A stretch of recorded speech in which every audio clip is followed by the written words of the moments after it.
એકને વજન નહીં લાગ્યો,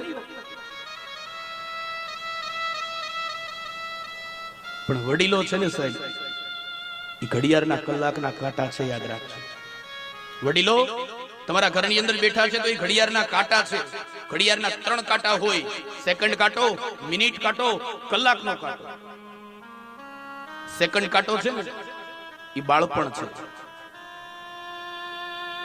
મિનિટ કાંટો યુવાની છે, કલાકનો કાંટો વૃદ્ધાવસ્થા છે, સેકન્ડનો કાંટો બાળપણની જેમ બાળકોની જેમ દોડાદોડી કરે છે,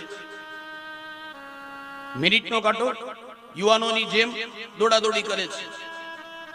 પણ આ કલાકનો કાંટો છે ને એને પગનો દુખાવો છે, એને કમરનો દુખાવો છે, એને આંખમાં મોતિયો આવેલો છે. અને યાદ રાખજો આ ત્રણેય કાંટાની અંદર તમે મિનિટનો કાંટો અને કલાકનો કાંટો કાઢી લો ને એકલો સેકન્ડનો કાંટો રાખો તો તમને ખબર પડશે ઘડિયાળમાં કેટલા વાગ્યા છે. સમયનો અંદાજ આવશે નહીં આવે. સેકન્ડનો કાંટો કાઢી લો ને કલાકનો કાંટો કાઢી લો, ખાલી 1 મિનિટનો કાંટો રાખો તો શું તમને ખબર પડશે કેટલા વાગ્યા છે? સમયનો અંદાજ આવશે મિનિટના કાંટા ઉપરથી? નહીં આવે.